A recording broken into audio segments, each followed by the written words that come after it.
It's a membership site. My blogs are all listed there. Those are free. I have an extensive reading list that's free as well. So if they get themselves to a personofinfluence.com, or I'm on Twitter at Molly Grisham, MollYGrisham. That will also get you to my website. But I try to stay, I'm probably the most active on Twitter and then on my website. I'm certainly on LinkedIn and Instagram and Facebook as well. But if you can find me on Twitter or find me on my website, you're going to find those resources pretty quickly. Excellent. And with that said, let's get into some of those things that you write up, because again, they're definitely short and sweet, but they're pretty powerful topics. And I think that's the beauty of them, is it doesn't take a whole lot of words on your part to point out something we really need to be aware of and get into. And the first one that I had come across was, it was called She's Young. And it's let's get into, kind of get people to short of that, but it's an important talking point. Yeah, I work with, a lot of different coaches, men, women, all different ages, all different sports. And it has become clear to me from my own coaching path, and then from the coaches that I work with, that we treat young female coaches differently than we treat young coaches who are men. And I was working with a coach, and she has all the tools she needs to be a phenomenal coach. The sky is the limit for her, and whatever that kind of X factor is that you need as a coach, she has that. She was a high quality athlete, but she understands how to teach the game. There's no question about this. And so we were talking one night about some of her frustrations, and she just kept saying, yeah, the parents on my team, they're on me about this because I'm young, and they want to have a meeting about that because I'm young, and they're frustrated with this because I'm young. And that was the answer to everything, because I'm young, because I'm young, because I'm young.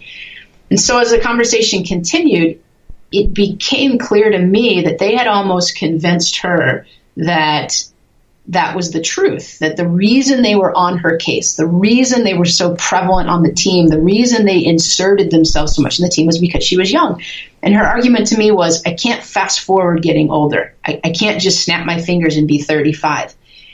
And I finally had to tell her, I was like, look, coach, I hate to be the one to break this to you, but it's not because you're young. I said, when you turn 30, they're going to treat you the same way. When you turn 35, they're going to treat you the same way. The issue is it's because you're a woman. And my observation has been, as I work with teams, if it is a young male coach, the parents will say he has so much energy and he gets this generation and he's connected with them and he understands where they're at, and we just love this young guy. But when it's a young female coach, there is this micromanagement that needs to happen with the parents. And I think in any sport, we are losing women. I mean, statistically, it's there. We've seen a steady decline in the number of female coaches nationally across all sports. But if we want to have mature, wise, respected women in the game, then we have to let them be young women coaches. And we have to shift that to a positive. Because I can tell you, I have clients that are just constantly on the edge of, I don't know if I want to do this anymore. I don't know if I want to have to be micromanaged by the parents on my team or by my administrators at the college level any longer. And I think it's important that we kind of check ourselves in our own sport culture of, do we treat young women coaches differently than we treat young men who happen to be coaching? And why is it okay to be a young, energetic, male coach who connects with his players, but that's not okay for the females? It's a knock to be a young female coach. And I think we need to wrestle with that in our sport culture and think about the big picture of how we cannot develop female coaches if we won't let them go through that young phase, and we won't let that be a positive.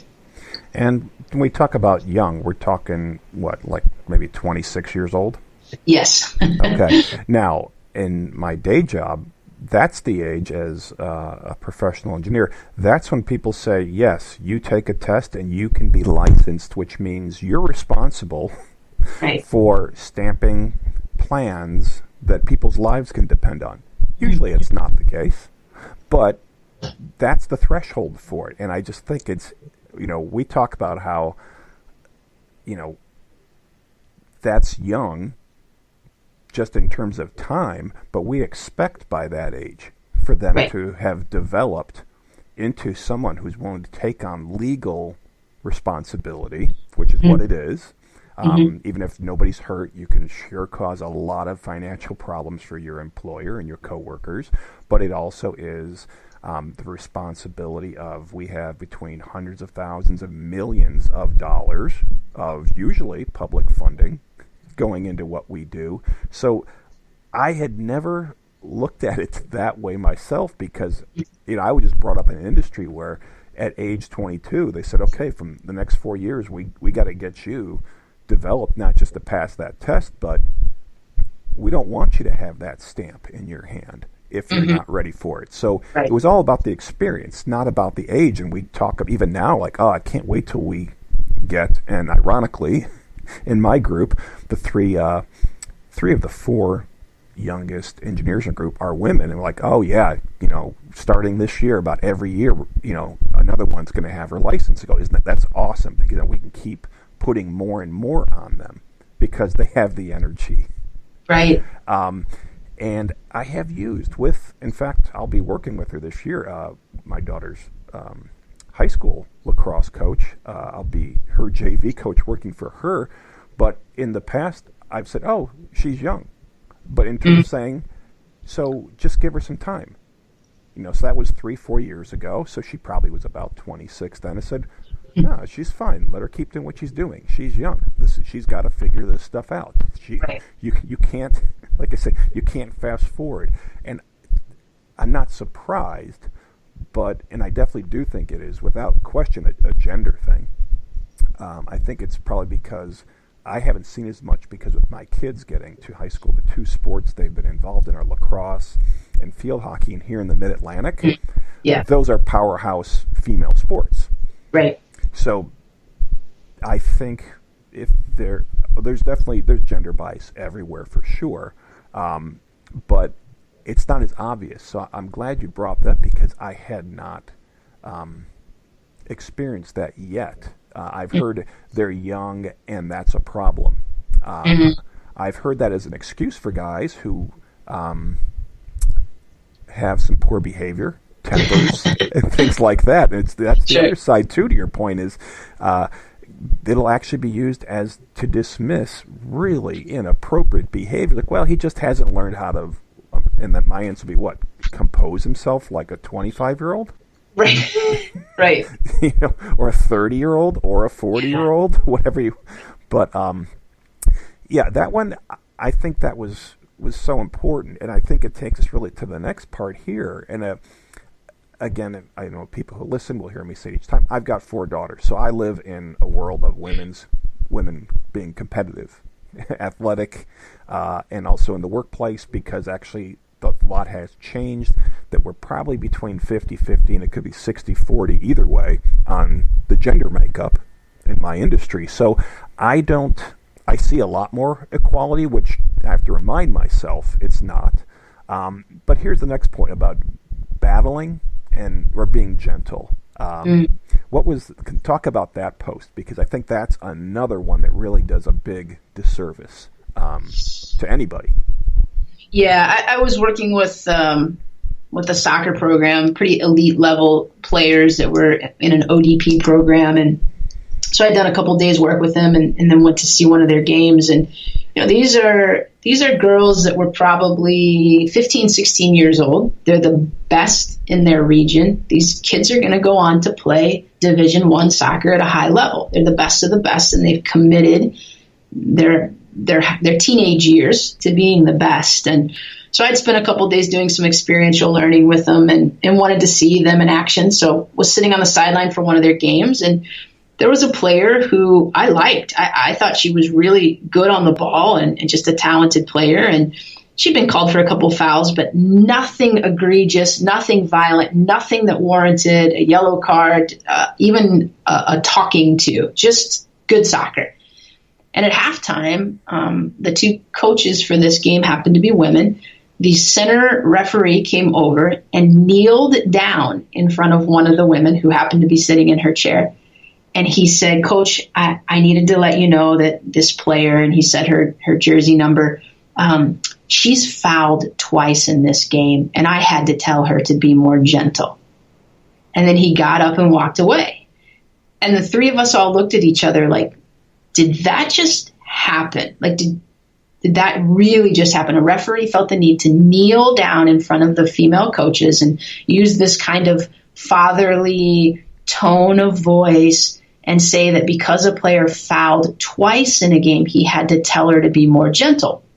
So sure enough, the second half starts. She fouls one time. Again, nothing violent or egregious, just a soccer foul. There's a lot of fouls in soccer. And he gives her a yellow card right away. And so I took a lot of time to reflect on that and really thought about when was the last time a referee would have kneeled in front of a male coach and said that one of your male players fouled twice, and so I needed to tell him to be more gentle. There's a lot to really unpack, I think, in that sentence of how he treated the female coaches and how he was controlling a little bit of the game. I think when we ask someone to be more gentle, I think you have to look at like the definition of gentle. And so some of the words the synonyms that I found were words like benign and mellow and domesticated and bland and docile and sweet tempered. And I can promise you there was not a college coach on the sideline that has in their recruiting matrix, I need more players who are domesticated, bland, and docile. Like, no college coach is looking for that quality in their next great Division I player. And so essentially what he was asking her to do was to be less of herself.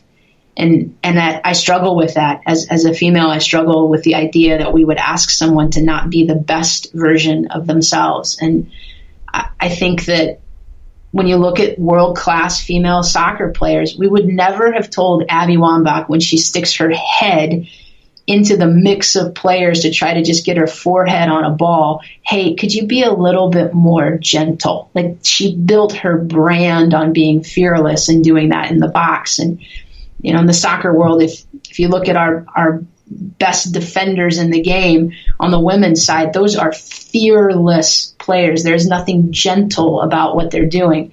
And so I think we have to be very conscious of the words that we use. I think that a lot of great philosophers have said it, but words create worlds. And if we're constantly telling female players to be gentle on the field, we're essentially telling them to be a second-rate version of who they can be and to lower the bar for themselves. And I think that we have to be aware of that. How do those words impact our players, and are we willing to let them be the best version of themselves? Oh, I think it's actually worse than that. I mean, as bad as that is, it's not just being a lesser version of yourself. Knowing what the sport is, and soccer is something I'll see on TV, but I'll just equate again to lacrosse, is that you'll see similar things, that there's too much contact. Like, well, it is a contact sport, not a full contact, but, you know, basketball, there's a lot of bruises in basketball, you know, air quote, contact, non-contact sport. But you're actually telling a player to fail.